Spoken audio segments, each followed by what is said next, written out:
কবিতাৰ শিৰোনাম শপত আজিৰ পৰা আৰু নাখাওঁ। কথা সৈয়দা এলিনা দেৱান। পাঠ ৰিয়াঞ্জ্যোতি শৰ্মা। আজি মই অলপ মদ খাইছোঁ। সঁচা কথা কৈছোঁ দেই বন্ধু। বহুতে আকৌ সঁচা কথাবোৰ নকয়। আজি অকণ গাটো বেয়া আছিল, মনটো কিবা ভাল লগা নাছিল। সেই এপেক গিলি দিলোঁ। কাইলৈ মোৰ জন্মদিন। মানুহজনীয়ে পুথি পঢ়াই নামঘৰত শৰাই এখন দিব। ঘৰত কৈছোঁ, গধূলি কিন্তু মই বন্ধুবোৰক লৈ পাৰ্টি কৰিম, বাধা নকৰিবি, গালিও নিদিবি। মানে কাইলৈ বিন্দাছ। শপত আজিৰ পৰা আৰু নাখাওঁ। পাহৰি গৈছিলোঁ, পৰহিলৈ হেনো বন্ধু এজনৰ ঘৰ লোৱা উৎসৱ। দিনত ধৰ্মীয় পৰম্পৰা ৰক্ষা, নিশা আকৌ বন্ধুত্বৰ দাবীৰ ভিক্ষা। পাৰ্টিটো হ'বই নে কি বন্ধু? থেত কিবা বেকাৰ চিন্তা কৰি আছিলোঁ। ঐ নিপু, ঐ ৰাজা, আজি মেট্ৰিকৰ ৰিজাল্ট ওলাল। আমাৰ গাঁৱৰ দুজনে হেনো ভাল নাম কৰিছে, গম পাইছনে? ব'ল আকৌ পাৰ্টি এটাই কৰোঁ। যি কি নহ'লেও আমাৰ গাঁৱৰ নামটো যে বাতৰিত উজলিছে, নহয় জানো? গৌৰৱ, বুজিছ? এইবোৰ আমাৰ গৌৰৱ।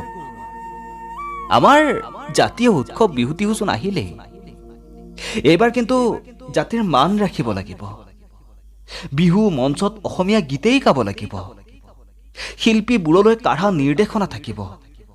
ঐ শুন, চান্দা উঠোৱাৰ শেষত পাৰ্টিটো কি হ'ব? শিবিত কিন্তু বিদেশীটোহে লাগিব, নহ'লে নচলিব দেই ভাই। আজি দুদিন ধৰি ঘৰখন লঘোণে আছে। মাটিখিনিও চন পৰি ৰ'ল। খেতি কৰিবলৈ মানুহো বিচাৰি নাপালোঁ। হাততো ফুটা কৰি এটা নাই, ভাবি চিন্তি তত পোৱা নাই। থেই চাল্লা জীৱন। চাওঁ, ঘৰত থকা কাঁহৰ বাতি দুটা উলিয়াই দে, দুপেকমান মাৰি আহোঁগৈ, নহ'লে ৰাতিটো ভোকত মৰিম। শপত আজিৰ পৰা আৰু নাখাওঁ।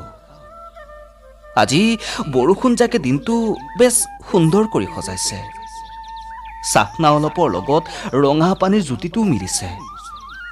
বতৰ বিজ্ঞানে কৈছে কাইলৈ হেনো বহুত ৰ'দ ওলাব, তাপমাত্ৰাও যথেষ্ট বাঢ়িব। গেলা গৰমখনে আকৌ ৰাতিৰ টোপনিও কাঢ়িব।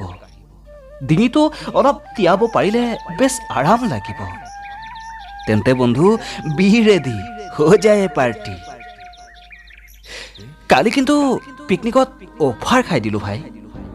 কুঁৱলীখিনিয়ে বতৰটো সুন্দৰকৈ ঠাণ্ডা কৰি তুলিছিল। কাইলৈ আকৌ আমাৰ গাঁৱৰ খুৰা এজনৰ মৃত্যুবাৰ্ষিকী। সন্ধিয়া আমাৰ গাঁৱৰ ডেকাচামৰ স্পেচিয়েল পাৰ্টি।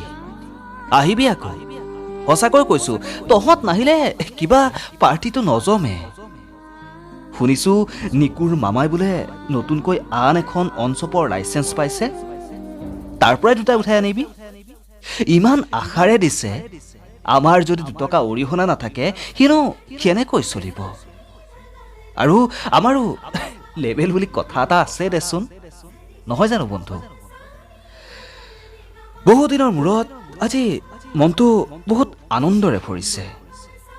আমাৰ অঞ্চলত হেনো নতুনকৈ কিবা এটা ঘোষণা হ'ল। সঁচাকৈ দেই, আমাৰ কিন্তু বহুত উন্নতি হ'ল। আগেহে কিবা বহুত চিন্তা কৰিব লাগিছিল। বাহ, সঁচাকৈ দেই, মানিছোঁ। কিন্তু এতিয়া যে কোনো চিন্তাৰ কাৰণেই নোহোৱা হ'ল। যদিও বা নাথাকে হাতত কোনো 1000 টকীয়া পেচা, তথাপিও নিতৌ মিলে ৰোগীৰ নিচা। চ' ন' টেনচন নে কি বন্ধু? দিনে দিনে কত যে কিমান ৰঙীন উৎসৱ। আলিয়ে পদূলিয়েও সিঁচৰিত হ'ল দেশী বিদেশী ভিন্ন ৱাইন শ্বপ। বিদ্যা শপত আজিৰ পৰা আৰু নাখাওঁ। ধন্যবাদ।